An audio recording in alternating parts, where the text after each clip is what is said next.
बहुत समय पहले की बात है। एक छोटे से गांव में रामू नाम का किसान रहता था।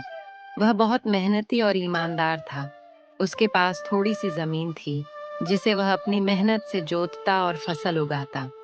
वह किसी से भी मदद या उधार नहीं लेता था।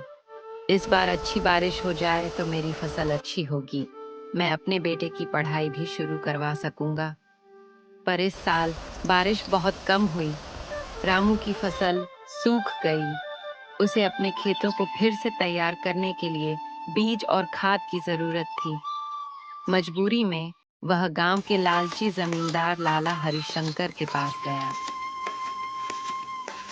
रामू फिर कहता है, लाला जी, मुझे थोड़ा बीज और खाद चाहिए। अगले महीने तक फसल आ जाएगी। मैं आपका सारा पैसा लौटा दूंगा। लाला हरिशंकर हंसते हुए बोला, हाँ हाँ रामू, क्यों नहीं।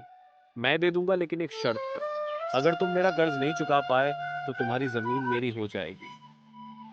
रामू थोड़ा डरते हुए बोला। ठीक है लाला जी, मैं समय पर चुका दूंगा। रामू ने कर्ज ले लिया और फिर बड़ी मेहनत से खेती शुरू की। इस बार किस्मत ने साथ दिया और फसल बहुत अच्छी हुई। लेकिन रामू के साथ एक धोखा हुआ। जब वह लाला के पास पैसे देने गया तो लाला ने एक नया जाल बिछाया। रामू लाला के घर गया। रामू बोला, लाला जी, ये रहा आपका पूरा पैसा। फिर लाला हरिशंकर ने कहा, कौन सा पैसा? मैंने तो तुमसे दुगना वादा किया था। अब तुम तुम्हारा आधा खेत दे दो। रामू फिर हैरान होकर बोला, पर आपने तो कहा था कि मैं सिर्फ मूलधन लौटाऊं। लाला हरिशंकर ने कहा कि क्या तुम्हारे पास कोई गवाह है, कोई दस्तावेज? रामू को कुछ भी समझ नहीं आया। वह बहुत दुखी होकर गांव के बुजुर्ग सूरज बाबा के पास गया। रामू ने कहा, बाबा, लाला ने मेरे साथ धोखा किया है। मेरे पास कोई सबूत भी नहीं है। अब मैं क्या करूंगा? सूरज, बाबा सोचते हुए बोले, बेटा, सच कभी हारता नहीं। चलो, पंचायत में सबके सामने इस बात को रखते हैं। फिर अगले दिन गांव की पंचायत बुलाई गई। पंचायत में सूरज ने कहा, लाला जी, क्या आपने रामू से यह कहा था कि अगर वह कर्ज न चुका पाए तो जमीन आपकी हो जाएगी? हाँ, मैंने यही कहा था, लेकिन मैंने उससे ब्याज भी मांगा था, जो इसने नहीं दिया। रामू बोला, आपने तो ऐसा कुछ नहीं कहा था। आपने शर्त रखी थी, लेकिन ब्याज की बात नहीं की थी।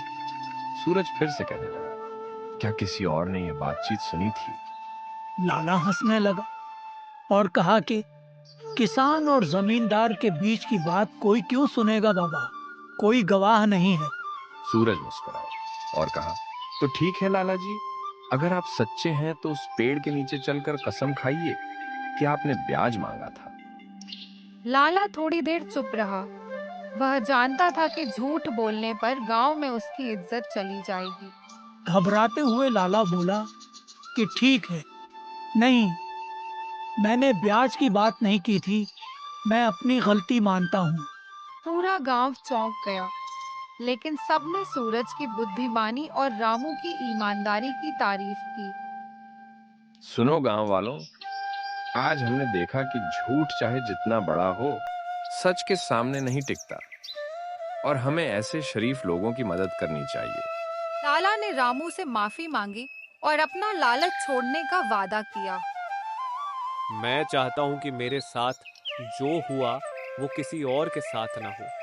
मैं अब गांव में एक मदद समूह बनाऊंगा, जिससे जरूरतमंद किसान बिना सूद के मदद पा सकें। ईमानदारी और सच्चाई चाहे जितनी भी कठिन परिस्थिति में हो, अंत में विजय उसी की होती है, और लोभ हमेशा विनाश की ओर ले जाता है। दोस्तों, ऐसी वीडियो देखने के लिए हमारे चैनल को लाइक, शेयर और सब्सक्राइब करें।